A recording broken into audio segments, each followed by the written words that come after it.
حضور غوث پاک کے لیے یوں عرض کیا کہ جو تیرا طفل ہے کامل ہے یا غوث، جو آپ کا بچہ ہے وہ پیدائشی طور پر کامل ہے، اور لوگوں کو کامل ہونے کے لیے پیدا ہونے کے بعد محنت کرنی پڑتی ہے، لیکن غوث پاک کے گھر میں پیدا ہونے والا بچہ پیدائشی کامل ہوتا ہے، اور وہ حضور غوث پاک خانواد اشرفیہ وہ ہے جہاں غوث اعظم اور غوث العالم یہ دونوں سمندر مرج البحرین کے طور پر یکساں ملتے نظر آتے ہیں، اور اشرف الاولیاء اسی مرج البحرین کے در مکنون ہیں جن کو ہم آنکھ بند کر کے کہہ سکتے ہیں کہ وہ پیدائشی ولی ہیں۔ میں اپنی گفتگو کو اب کسی اور طرف لے جانے کی بجائے حضور غوث العظم دستگیر شیخ عبد القادر جیلانی رضی اللہ تعالیٰ عنہ نے ایک ولی کی 12 صفت کو بیان فرمایا۔ ولی کون ہوتا ہے؟ ولی کسے کہتے ہیں؟ بس 10 سے 12 منٹ میں اپنی بات پوری کروں گا، آپ ولی کی پہچان آپ کو مل جائے گی، آسانی کے ساتھ آپ پہچان سکیں گے کہ ولی کس کو کہتے ہیں۔ سرکار غوث اعظم جو ولایت تقسیم کرتے ہیں، جن کے در سے جن کے گھر سے ولایت تقسیم ہوتی ہے، وہ ارشاد فرماتے ہیں جب تک انسان میں 12 صفات پیدا نہ ہو جائے اس وقت تک وہ اللہ کا ولی نہیں ہو سکتا۔ نمازی بن جائے، روزے دار بن جائے، ذاکر بن جائے، پہاڑوں میں مجاہدہ کرے، جب تک 12 صفات کا حامل نہیں ہوگا اس وقت تک وہ ولی نہیں ہوگا۔ آسان ہے 12 صفات۔ سرکار غوث پاک فرماتے ہیں اللہ اپنی 2 صفات کا اس کو مظہر بناتا ہے، وہ اللہ کی 2 صفات کا مظہر ہوتا ہے، وہ رسول اللہ کی 2 صفات کا مظہر ہوتا ہے، وہ صدیق اکبر کی 2 صفات کا مظہر ہوتا ہے، وہ فاروق اعظم کی 2 صفات کا مظہر ہوتا ہے، وہ عثمان غنی کی 2 صفات کا مظہر ہوتا ہے، وہ مولا علی کی 2 صفات کا مظہر ہوتا ہے۔ غوث پاک نے رسول اللہ کے بعد اور خدا کے بعد چاروں خلفائے راشدین کی صفات کا مظہر اس کو قرار دیا۔ اس سے پتہ چلا نہ رافضی ولی ہو سکتا ہے نہ ناسبی ولی ہو سکتا ہے، ولایت اگر کہیں ہوگی تو صرف اور صرف پیور اہل سنت و جماعت کے پاس ہوگا، اس لیے کہ ناسبی کے دل میں مولا علی کے لیے محبت نہیں ہے، اور رافضی کے دل میں شیخین کے لیے محبت اور الفت نہیں ہے، تو نہ ولایت وہاں نظر آتی ہے نہ ولایت یہاں نظر آتی ہے۔ اگر ولایت کہیں نظر آتی ہے تو صرف اور صرف اہل سنت و جماعت میں نظر آتی ہے۔ حضور غوث پاک رضی اللہ تعالیٰ نے ارشاد فرماتے ہیں کہ جو 2 صفات کا مظہر ولی ہوتا ہے وہ اللہ رب العزت کی 2 صفات کا مظہر، ایک تو وہ صفت ستاری کا مظہر ہوتا ہے، وہ صفت غفاری کا مظہر ہوتا ہے، یعنی ولی وہ ہوتا ہے جو لوگوں کے عیب کو بیان نہیں کرتا بلکہ لوگوں کے عیبوں پہ پردے ڈالا کرتا ہے۔ اللہ رب العزت ستار ہے، جیسے وہ بندوں کے عیبوں پہ پردے ڈالتا ہے، جب وہ کسی کو اپنا دوست بناتا ہے تو صفت ستاری کا اس کو مظہر بنا دیتا ہے، وہ لوگوں کے عیبوں کو بیان نہیں کرتا بلکہ لوگوں کے عیب پہ پردے ڈالا کرتا ہے۔ اور اس منبر پر بھی آپ نے اپنی آنکھوں سے دیکھا کہ اللہ اکبر اپنے مرید کو منع کیا گیا، اور جب انہوں نے توجہ نہ کی تو جھڑکی دے کر کے بتایا گیا کہ اللہ والوں کی شان کیا ہے کہ یہاں پردے نہیں اٹھائے جاتے بلکہ پردے ڈالے جاتے ہیں۔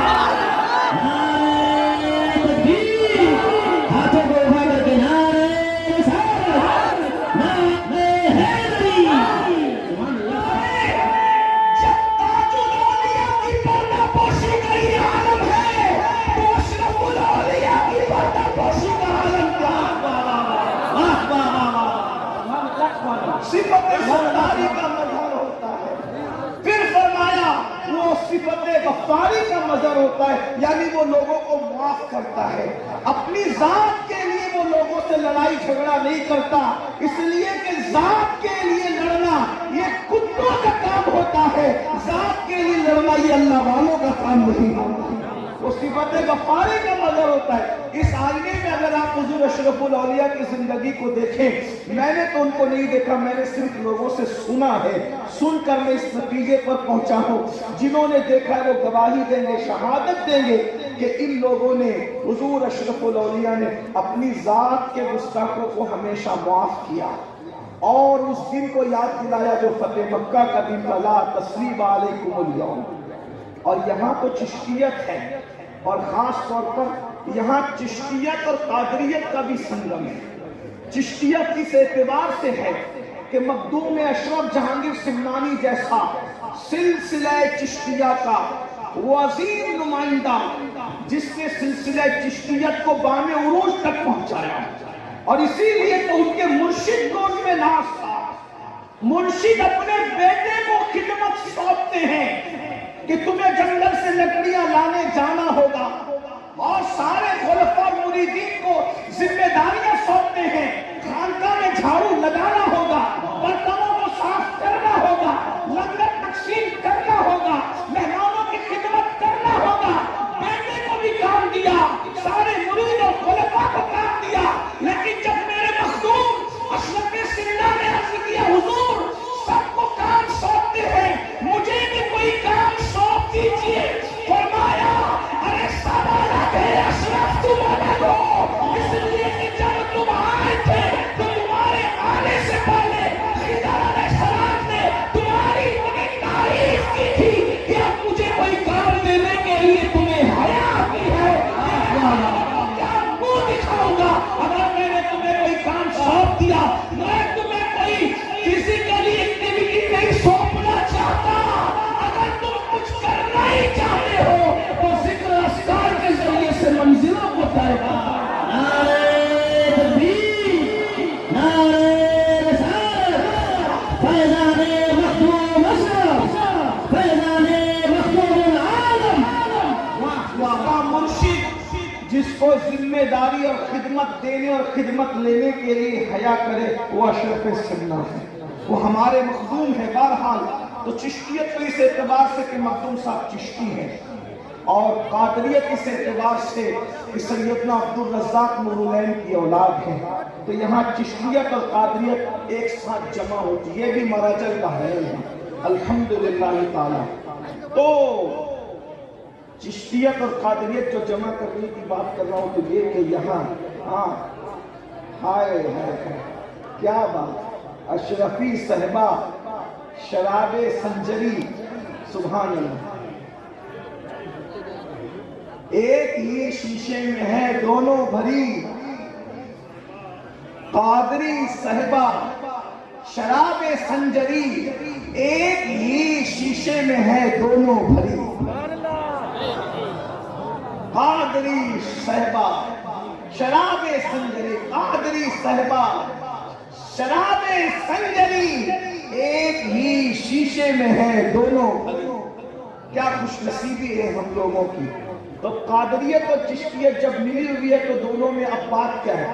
حضور غوث پاک فرماتے ہیں کہ میرا گھوڑا بے لگام ہے اور میری تلوار بے نیام ہے، اور چشتی لوگ کہتے ہیں خواجہ نصیر الدین چراغ دہلوی رضی اللہ تبارک و تعالیٰ عنہ کہ ہم چشتی لوگ کسی سے الجھتے نہیں، ہم نے اپنی تلوار ننگی کر کے رکھتی ہے، جو آ کر کے الجھے گا اس کا قصہ خود ہی تمام ہو جائے گا۔ لیکن یہ اللہ والے اپنی ذات کے لیے کسی سے نہیں ہے، یہ اپنی ذات کے دشمنوں کو معاف کر کے صفت غفاری کا مظہر ہوتے ہیں، اپنی ذات کے لیے نہیں لڑتے۔ بلکہ سرکار بابا فرید الدین گنج شکر رضی اللہ تعالیٰ کو یہاں تک فرماتے ہیں کہ بھائی ہم صوفی لوگ ہیں، اللہ والے لوگ ہیں، ہمارے سامنے کینچی کی بات نہ کیا کرو بلکہ سوئی دھاگے کی بات کیا کرو، کیونکہ کینچی ایک کو دو کر دیا کرتی ہے اور سوئی دھاگا ایک کو دو کو ایک کر دیا کرتا ہے۔ یہ خانقاہ ہے، یہاں پر ایک کو دو نہیں کیا جاتا بلکہ دو کو ایک کیا جاتا ہے۔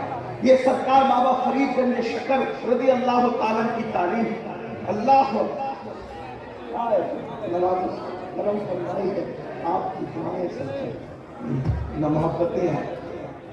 تو ایک بات مجھے یہاں یاد ہے، ذات کے لیے نہ لڑنا اور اللہ کے لیے دشمنی رکھنا، اس کی ایک مثال پیش کرتا ہوں۔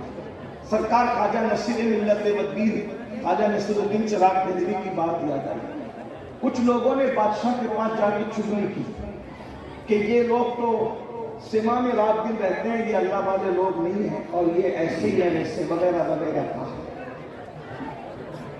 بادشاہ نے کہا ٹھیک ہے، ہم ان کو اپنا نوکر بنائیں گے اور ان سے اپنی خدمت لیں گے۔ سرکار نصیرالدین چراغ دہلوی کے پاس نمائندہ بھیجا، اور نمائندہ بھیجنے کے بعد کہا کہ آپ کو بادشاہ کی کوئی نہ کوئی نوکری قبول کرنی پڑے گی۔ سرکار نصیرالدین نے فرمایا میں آپ سے کوئی تعلق نہیں رکھتا، میں آپ کی نوکری کیسے کر سکتا ہوں؟ کہا اگر آپ نوکری نہیں کرو گے تو مشکل اٹھاؤ۔ کہا میں ہر مشکل اٹھاؤں گا۔ سیرت نگار لکھتے ہیں یہ سینے کی جو ہڈی ہوتی ہے، ان دونوں ہڈیوں میں سوراخ کر کے خواجہ نصیرالدین چراغ دہلوی کو لٹکا دیا گیا کہ آپ نوکری کریں۔ سرکار نصیر ملت والدین سے مریدین نے کہا حضور یہ ظلم پر آیا ہے، آپ نوکری کے لیے تیار ہو جائیں، یہ جو کہتے ہیں آپ کر لیں ورنہ یہ آپ کو نقصان پہنچائے گا۔ آپ نے فرمایا ٹھیک ہے میں تیار ہوں۔ تو بادشاہ نے کہا روزانہ آپ مجھے میرے کپڑے پہنائیں گے اور میرے کپڑے اتاریں گے، یہ آپ کی ذمہ داری۔ تو خواجہ نصیر روزانہ کپڑے پہنانے لگے اور کپڑے اتارنے لگے، لیکن بد دعا نہیں کی کیونکہ اب تک ذات تک معاملہ تھا، ذاتی دشمنی تھی۔ یہ بادشاہ کو خواجہ نصیر سے ذاتی دشمنی چراغ دہلوی سے ہے۔ چراغ دہلوی کون ہے؟ یہ چراغ دہلوی سرکار علاؤ الحق پنڈوی رحمت اللہ تعالی علیہ، یہ ان کے پیر و مرشد کے پیر بھائی ہیں۔ حضرت اخی سراج آئینہ ہند کے پیر بھائی ہیں، ان دونوں کے پیر و مرشد نظام ملت والدین سلطان المشائخ خواجہ نظام الدین اولیاء رضی اللہ تعالیٰ۔ ذاتی دشمنی ہے، ہڈی میں سوراخ کر کے لٹکا دیے گئے، لیکن بد دعا نہیں کی، معاف کر رہے ہیں۔ اس کو کرتا پہناتے ہیں، کرتا اتارتے ہیں۔ حاسدوں نے کہا کہ معاملہ صحیح چل رہا ہے، نصیر کا امتحان ہوا۔ ایک دن بادشاہ کو تاخیر سے لائے اور اتنے لیٹ لائے کہ خواجہ نصیرالدین چراغ دہلوی کی نماز عصر قضا ہونے کے قریب آئی۔ اللہ کے رسول علیہ السلام نے فرمایا مومن کی عصر اس وقت ہوتی ہے جب سورج اپنی حالت پر ہوتا ہے، اور جب سورج میں تغیر آ جائے، وہ ڈوبنے کے قریب ہو جائے، پھر وہ مومن کی نہیں بلکہ منافق کی نماز ہوتی ہے۔ یعنی جب سورج ڈوبنے کے قریب ہو تو اللہ کے رسول علیہ السلام و تسلیم نے فرمایا اس وقت نماز پڑھنا یہ نفاق کی علامت ہے۔ یہ نفاق اعتقادی ہم نہیں کہتے اس کو، نفاق عملی کہتے ہیں اس کو۔ لیکن بہرحال اللہ والے اس وقت بھی نماز پڑھنے کو پسند نہیں کرتے تھے، بلکہ مسنون وقت میں نماز پڑھنے کو پسند کرتے۔ ابھی حضور مرشد اجازت نے سرکار وارث پاک کا ذکر کیا کہ وارث پاک کسی کے پیچھے نماز نہیں پڑھتے بلکہ وارث پاک الگ نماز پڑھتے۔ تو لوگ یہ مشہور کرتے تھے کہ وارث پاک نماز ہی نہیں پڑھتے، وہ نماز پڑھتے تھے مگر کمرے میں چھپ کے پڑھتے، جیسا کہ حضرت نے اشارہ کیا۔ لوگ کہتے تھے آپ جماعت کے ساتھ نہیں پڑھتے، جماعت کے ساتھ نہیں پڑھتے، تو وارث پاک کہتے تھے ارے جماعت سے پڑھانا ہے تو علی حسین اشرفی جیسا امام لا کر کے دو نا۔ سبحان اللہ سبحان اللہ۔ اگر وارث پاک کو پیچھے کھڑا کرنا ہے تو کوئی علی حسین اشرفی جیسا لا کر کے امام دو، اور کسی ایک کے پیچھے کھڑا کر دیا وارث پاک کو تو نماز کے بعد وارث پاک نے کہا سنا سنا امام صاحب آپ نے ہم کا بہت تھکا دیا۔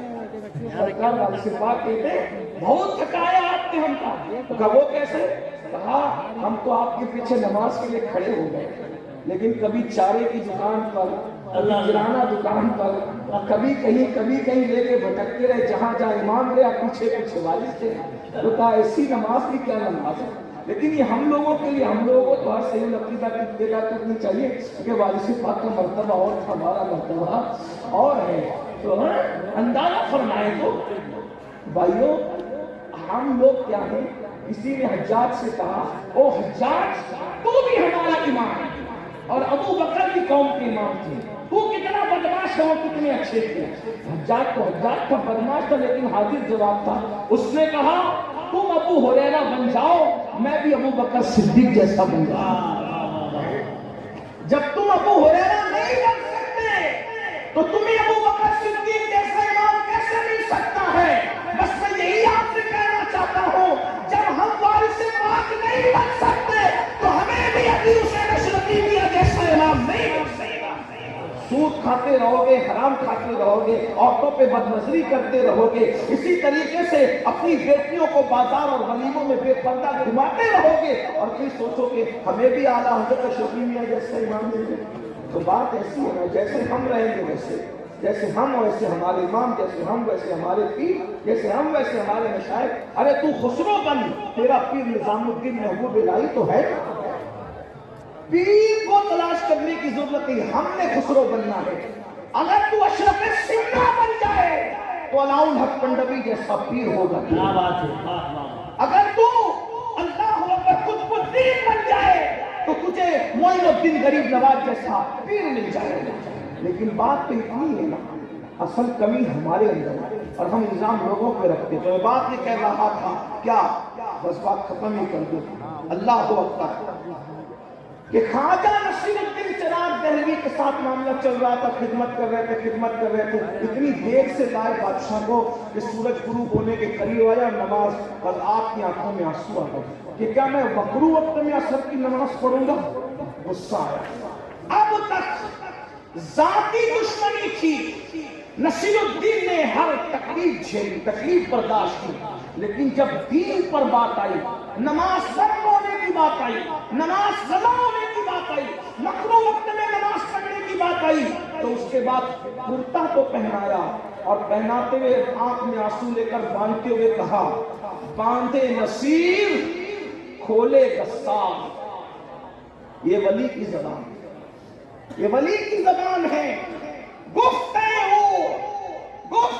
اللہ بود گرچہ از حلقوم عبداللہ بود، اس کی بولی گویا کہ خدا کی طرف سے ہوتی ہے، وہ اللہ کا ولی بولتا ہے، مگر ولی کی زبان پر خدا کا فرمان جاری ہوتا ہے۔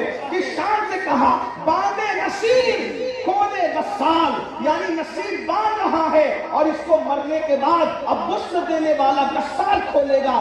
دنیا نے دیکھا آج کے سورج کے بعد کل کا سورج غروب نہیں ہوا اور بادشاہ مر گیا، اس کی روح پرواز کر گئی، اس لیے کہ اب جان کی دشمنی کی بات نہیں تھی، اب اسلام کی دشمنی کی بات تھی۔ تو اللہ کا ولی وہ ہوتا ہے جو صفت ستاری اور صفت غفاری کا مظہر ہوتا ہے، وہ نہ عیب کھولتا ہے اور نہ ذاتی دشمنی کرنے والوں سے بدلہ لیتا ہے۔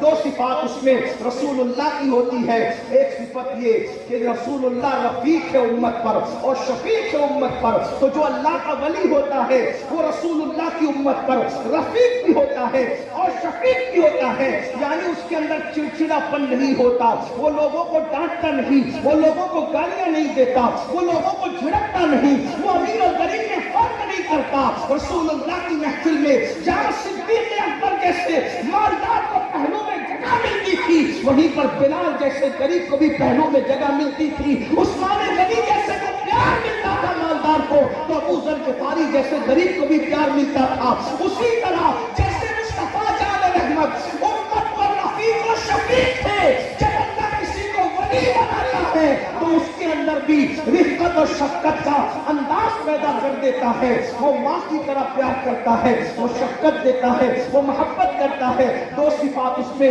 صدیق اکبر کی ہوتی ہے، وہ صادق ہوتا ہے، وہ مصدق ہوتا ہے، یعنی کہ وہ سچ بولتا ہے اور سچ کی تصدیق کرتا ہے۔ اور دو صفات فاروق اعظم کی ہوتی ہے، وہ امر بالمعروف کرتا ہے، نہی عن المنکر کرتا ہے۔ امر بالمعروف کا مطلب یہ ہے وہ نیکی کا حکم دیتا ہے اور بری باتوں سے منع کرتا ہے۔ اس کے سامنے جب کوئی برا کام کیا جائے وہ بے چین ہو جاتا ہے، وہ برائی کو روک دیتا ہے۔ امر بالمعروف اور نہی عن المنکر، نیکی کا حکم دینا، بری بات سے منع کرنا، یہ اللہ کے ولی کی پہچان ہے۔ دو صفات اس میں عثمان غنی کی ہوتی ہے، ایک تو وہ دین کو سخاوت کرتا ہے اور رات کو عبادت کرتا ہے۔ اس کا مطلب یہ ہے کہ ولی لوٹنے والا نہیں ہوتا بلکہ ولی لٹانے والا ہوتا ہے۔ ہم نے ہر ولی کو لوٹتے نہیں بلکہ لٹاتے دیکھا ہے۔ ارے زمین کے اوپر رہتے ہیں تو بھی ان کے نام پر لوگ پلتے ہیں اور زمین کے اندر چلے جاتے ہیں تو بھی ان کے لنگر پر ہزاروں کا گزارا نظر آتا ہے۔ ہوتی ہے کہ وہ دن کا سخی ہوتا ہے، رات کا عابد ہوتا ہے، اور دو صفات اس میں مولا علی کی ہوتی ہے، وہ یہ کہ وہ جاہل نہیں ہوتا بلکہ وہ عالم ہوتا ہے، اور وہ بہادر اور شجاع ہوتا ہے۔ مولا علی کیسے بہادر تھے؟ کبھی دیوار ہلتی ہے، کبھی در کانپ جاتا ہے، علی کا نام سن کر اپنی خیبر کانپ جاتا ہے۔ پوری زندگی کبھی علی کے سپر کو کوئی گرا نہ سکا، لیکن مرحب نے ایسا وار کیا کہ مولا علی کی سپر گرا دی۔ ایک نے علی کی سپر گر گئی، علی نے سزا کیا دی کہ اس کے خیبر کے دروازے کو توڑ کر اپنی سپر بنا کر فرمایا، ابھی سے سپر چھینو گے تو تمہارا دروازہ توڑ کر کے سپر بنائی جائے گی۔ اور اس کے بعد جب اٹھا کر کے پھینک دیا، 70 لوگ مل کر بھی اٹھا نہ سکے۔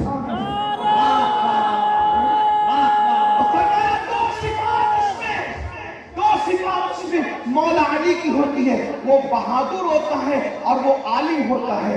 اب یہ 12 صفات اگر آپ کو کسی میں دیکھنا ہے تو دماغ کے دریچوں کو کھول کر ماضی کے جھروکے میں جھانک کر دیکھو تو آپ کو اشرف الاولیاء کی تصویر ابھرتی ہوئی نظر آئے گی۔